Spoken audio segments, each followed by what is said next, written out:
Hello guys, आप लोगों का स्वागत है आपके अपने यूट्यूब चैनल टॉपर सेंट पर। तो जैसा कि आपको पता है कि डेली शाम को हम लोग 8:30 बजे आते हैं यहाँ पर और हम लोग इंपॉर्टेंट क्वेश्चंस की सीरीज चला रहे हैं, साथ साथ थ्योरी भी हम लोग कंप्लीट कर रहे हैं। कल हम लोगों ने लेक्स पर जो है वीडियो की थी, इंपॉर्टेंट लेक्स पर, जिससे हमेशा बीएड में 2 क्वेश्चन आते हैं। तो अगर आपने उन वीडियोज़ को नहीं देखा तो आपको मैं लिंक डिस्क्रिप्शन बॉक्स में दे देता हूँ। इस वीडियो को करने के बाद, यानी कि इस टेस्ट को करने के बाद आप जाकर कर लीजिए, क्योंकि थ्योरी की भी क्लासेस यहाँ पर करवाई जा रही हैं। ऐसा नहीं कि सिर्फ और सिर्फ MCQ भी होती है। तो नीचे लिंक है, आप जाकर वहाँ पर देख सकते हो। चलिए, और मैं आपको बता दूं कि कल जो है नेशनल पार्क्स पर भी वीडियो आ रही है, इंपॉर्टेंट नेशनल पार्क्स पर, जो कि सबसे ज़्यादा बार रिपीट हुए हैं बीएड के एंट्रेंस एग्जाम में, तो वो भी वीडियो कल आ जाएगी। तो हम देर बिल्कुल भी नहीं करेंगे, लेकिन बढ़ेंगे अपने वीडियो की तरफ। तो सबसे पहला क्वेश्चन आपके जो है स्क्रीन पर है कि तंचोई कसीदाकारी का विकास कहाँ हुआ था। सबसे पहले बता दूँ तंचोई कसीदाकारी क्या होता है। जो बनारस में जो साड़ियाँ मिलती हैं, ठीक है, बनारस में जो साड़ियाँ मिलती हैं उस पर कुछ कलाकारी होती है जिसका एक नाम है तंचोई करके।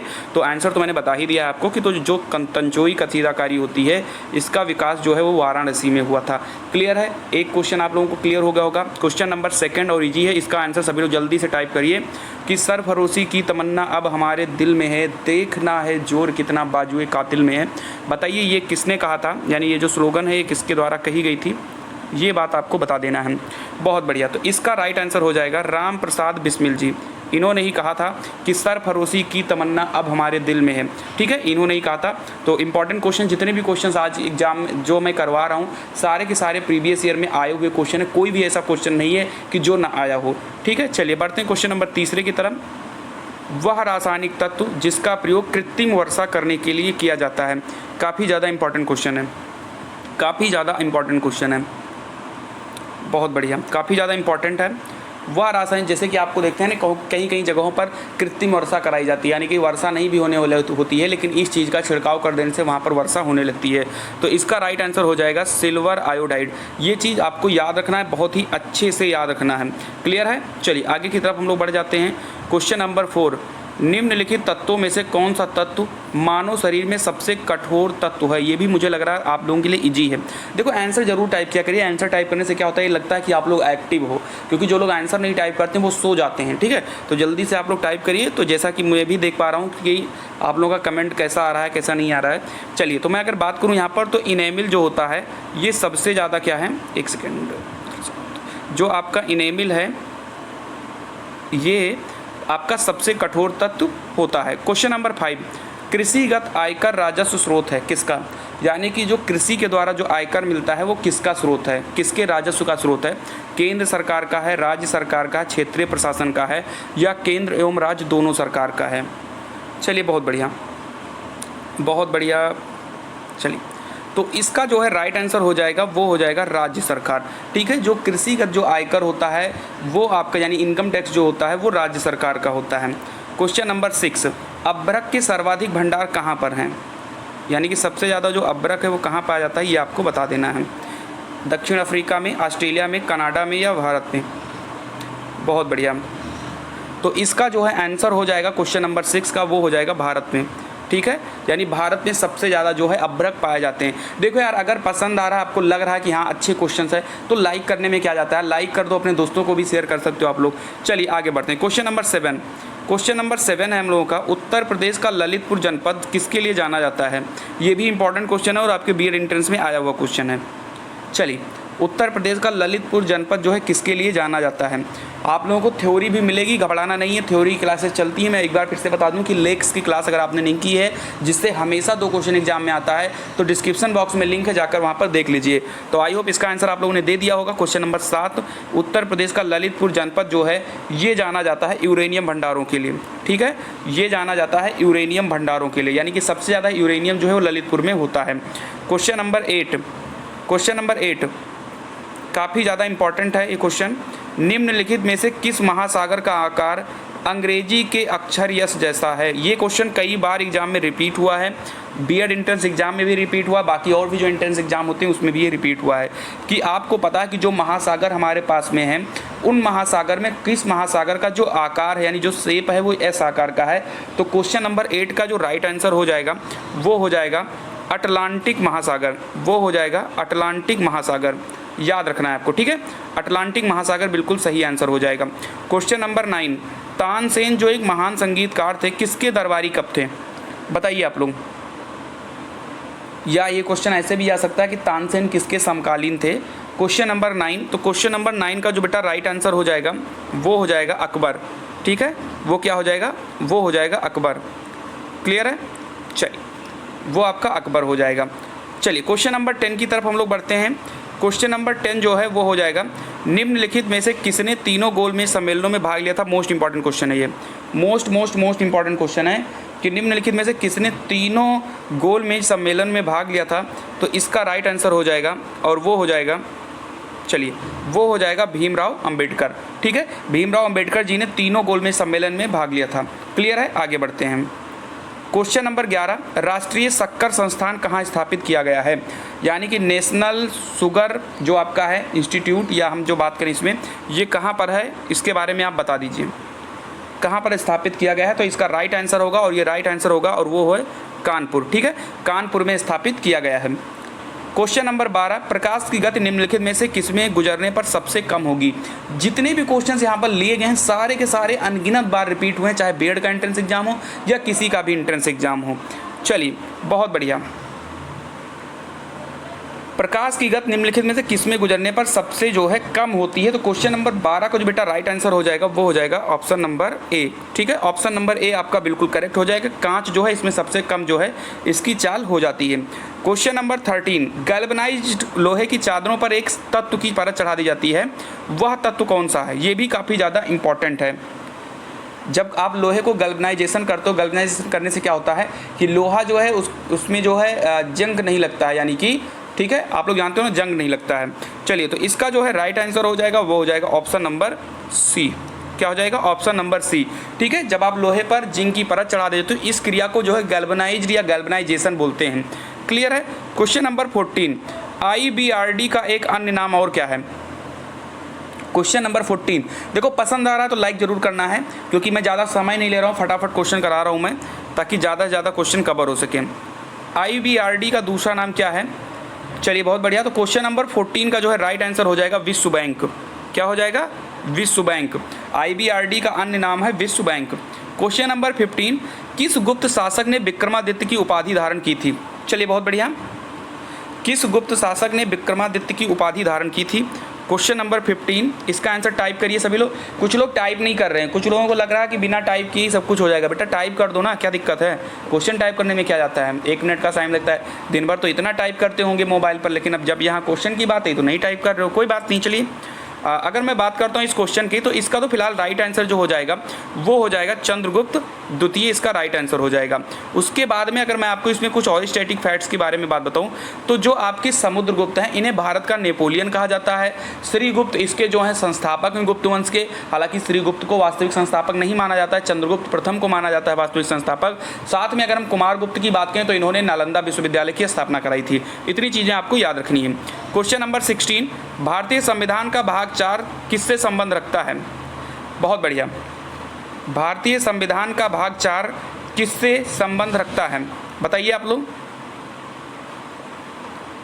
चलिए तो मैं आपको बता दूं यहाँ पर, तो जो आपका भाग 4 है ये राज्य के नीति निर्देशक तत्व से संबंधित है। अगर मैं बात करूँ राज्य के नीति निर्देशक तत्व कहाँ से लिया गया था, तो ये आयरलैंड से लिया गया था। मौलिक अधिकार जो है ये भाग 3 में रखा गया है, नागरिकता जो है इसको भाग 2 में रखा गया है। मौलिक अधिकार जो है ये अमेरिका से लिया गया है, नागरिकता जो है ब्रिटेन से लिया गया है, नीति निर्देशक तत्व जो है आयरलैंड से लिया गया है।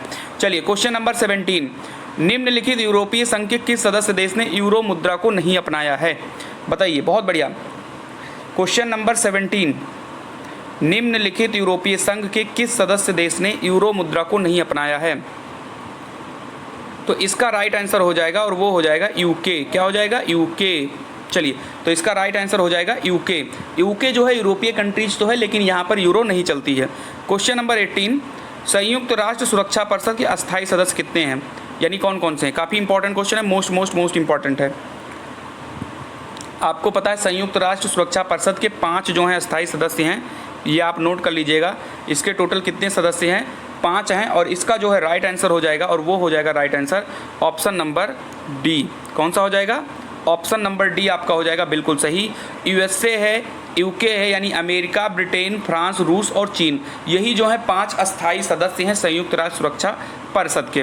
क्लियर है। ऑप्शन एक बार आप देख लीजिए, यूएसए, यूके, फ्रांस, रूस और चीन, ये 5 जो हैं अस्थायी सदस्य हैं संयुक्त राष्ट्र सुरक्षा परिषद के।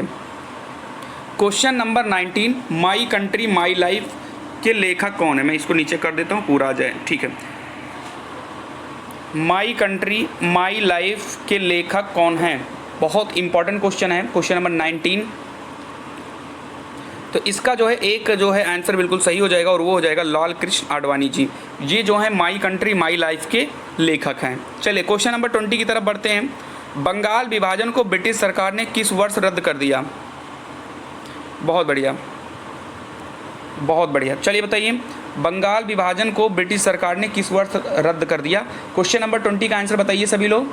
20। तो इसका जो है राइट आंसर हो जाएगा वो हो जाएगा 1911, ठीक है। हालांकि मैं बात बताऊं कि किस वर्ष जो है बंगाल का विभाजन हुआ था, तो ये हुआ था 1905 ईस्वी में। क्लियर है?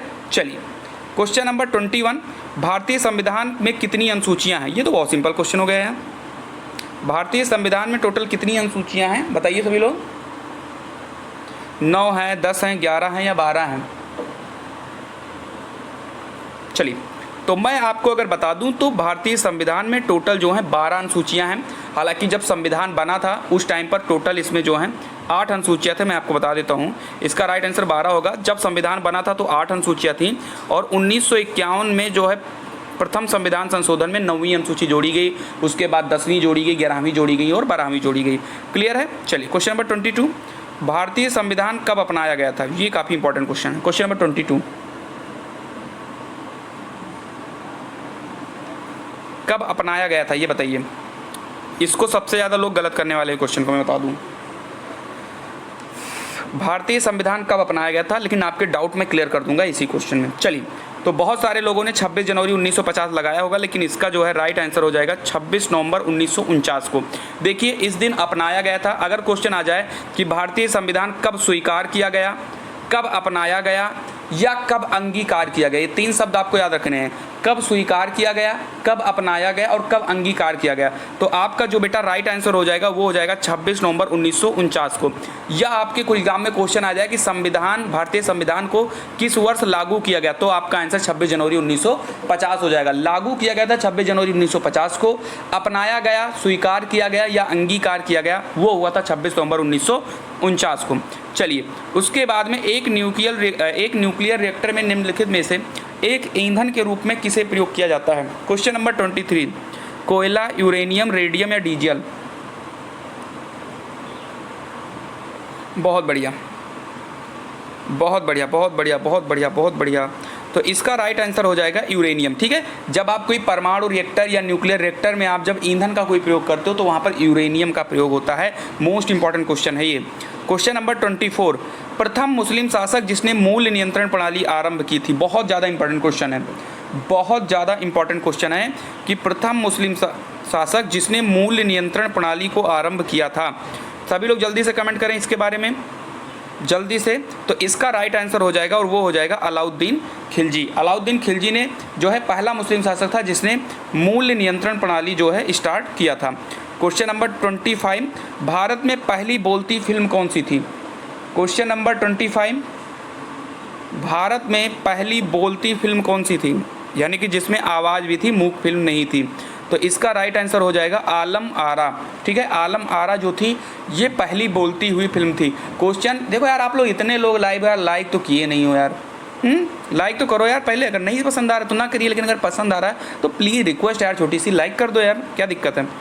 नीली क्रांति किससे संबंधित है बताइए? नीली क्रांति किससे संबंधित है? काफ़ी इंपॉर्टेंट क्वेश्चन है नीली क्रांति। क्वेश्चन नंबर 26, तो अगर मैं आपको बता दूं तो नीली क्रांति जो है ये मछली उत्पादन से संबंधित है।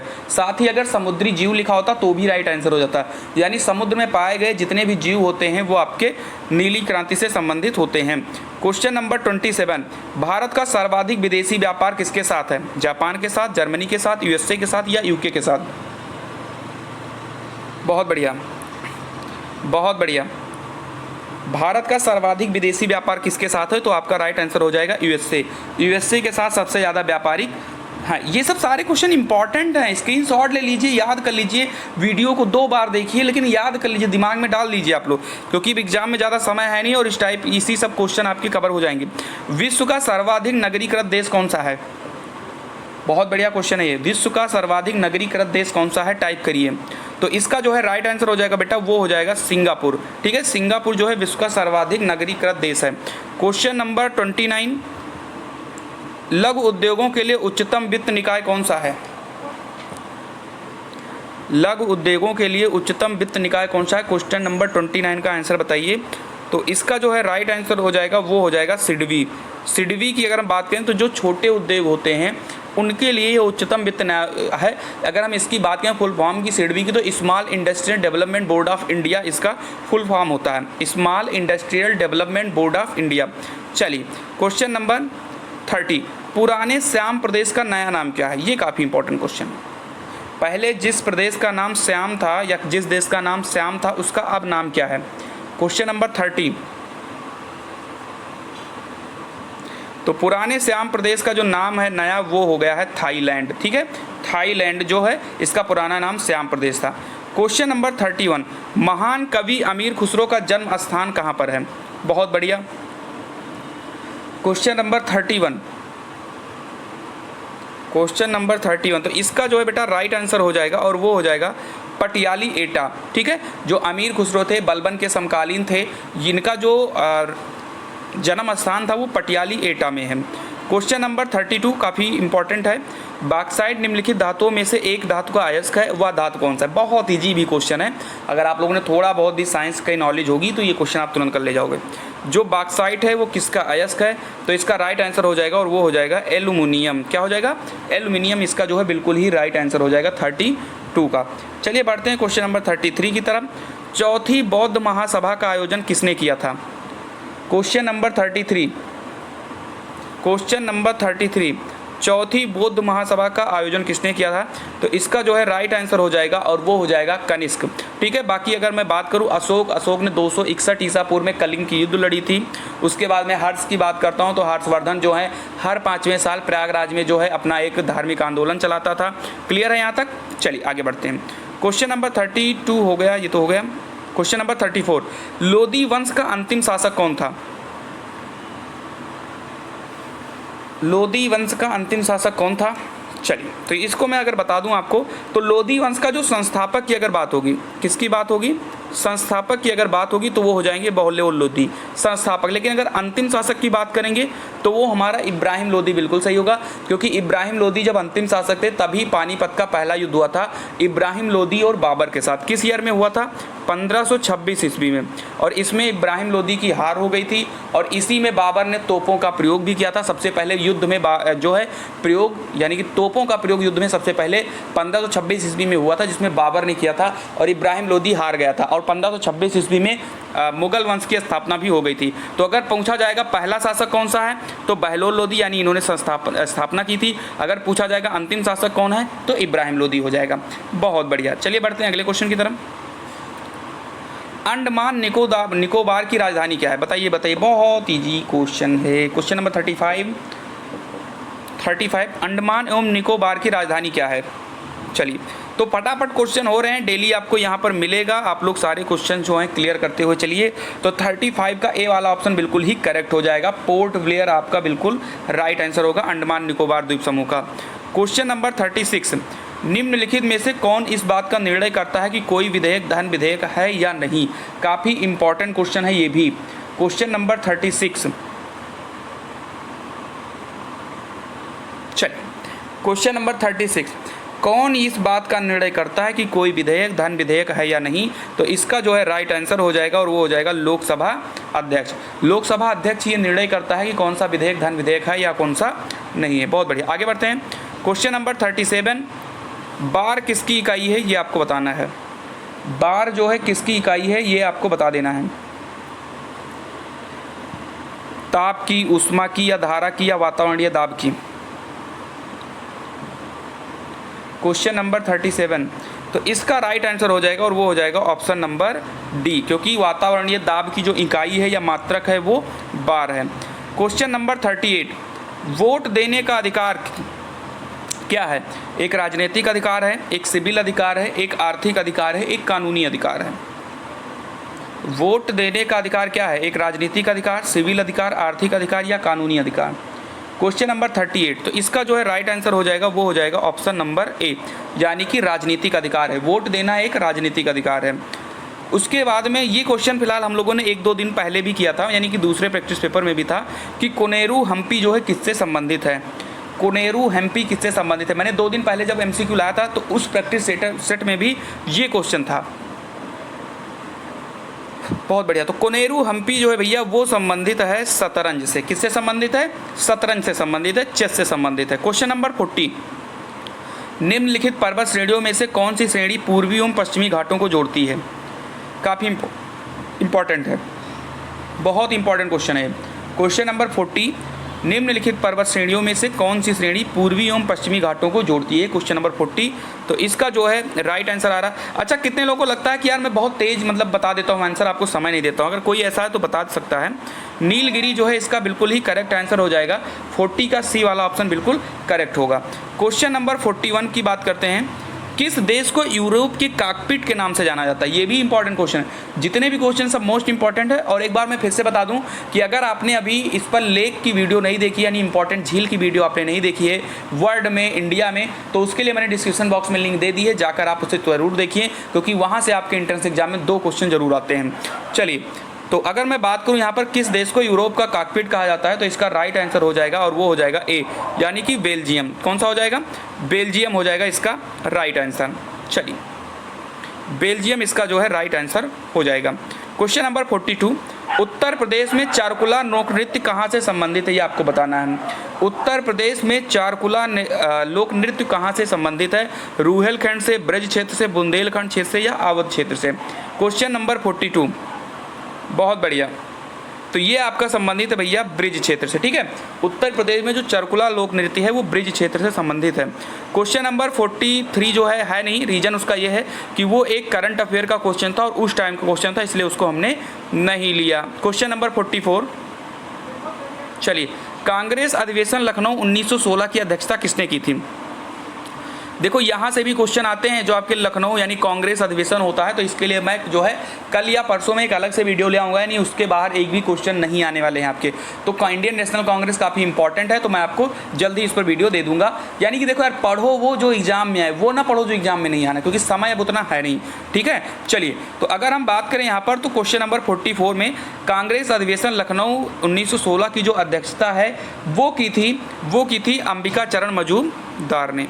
क्लियर है? अंबिका चरण मजूमदार ने की थी। चलिए आगे बढ़ते हैं। क्वेश्चन नंबर 45, रिहंद परियोजना कहाँ पर स्थित है? रिहंद परियोजना कहाँ पर स्थित है? क्वेश्चन नंबर 45, तो इसका जो है राइट आंसर जल्दी से टाइप कर दीजिए, आप लोग टाइप जरूर करिए। तो इसका राइट आंसर हो जाएगा मिर्ज़ापुर जनपद, ठीक है। जो रिहंद परियोजना है वो मिर्ज़ापुर जनपद में स्थित है। एक राष्ट्रीय नेता जिनका जन्मदिन राष्ट्रीय शिक्षा दिवस के रूप में हर वर्ष 11 नवंबर को मनाया जाता है, बताइए। बहुत बढ़िया। एक राष्ट्रीय नेता जिनका जन्मदिन राष्ट्रीय शिक्षा दिवस के रूप में हर वर्ष 11 नवंबर को मनाया जाता है।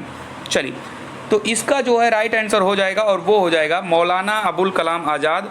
और अगर मैं बता दूं मौलाना अबुल कलाम आज़ाद को, तो पहले शिक्षा मंत्री, अगर हम कहें तो पहले शिक्षा मंत्री भी रह चुके हैं ये।